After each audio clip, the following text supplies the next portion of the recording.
গুরুত্বপূর্ণ খবর, হাইকোর্টের ডিভিশন বেঞ্চের রায়কে মান্যতা, ওবিসি সংরক্ষণ নীতি চূড়ান্ত করলো রাজ্য। বিস্তারিত জানবো প্রতিনিধি সোমরাজের সঙ্গে। সোমরাজ, দেখো, অত্যন্ত গুরুত্বপূর্ণ ওবিসি সংরক্ষণ নীতি চূড়ান্ত করলো রাজ্য। এবং যেটা নবান্ন সূত্রে খবর, রাজ্য বিধানসভার অধিবেশন যখন 9 তারিখ থেকে শুরু হবে সেই সময় গোটা বিষয়টি পেশ করা হবে রাজ্য বিধানসভায় বলে সূত্র মারফত জানা যাচ্ছে।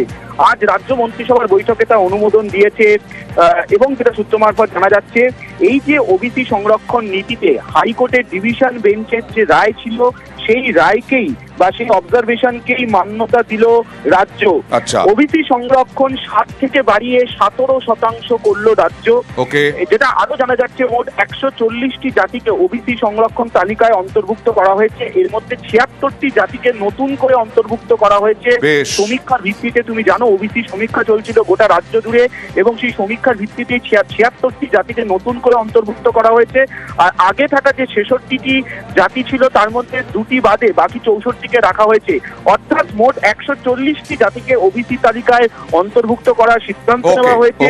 আর যে 2টি জাতির কথা বলছিলাম তা নিয়ে পুনরায় সমীক্ষা চালানো হচ্ছে। আজ রাজ্য মন্ত্রিসভার বৈঠকে সিদ্ধান্ত অনুমোদন করা হয়েছে বলেই নবান্ন সূত্রে জানা যাচ্ছে।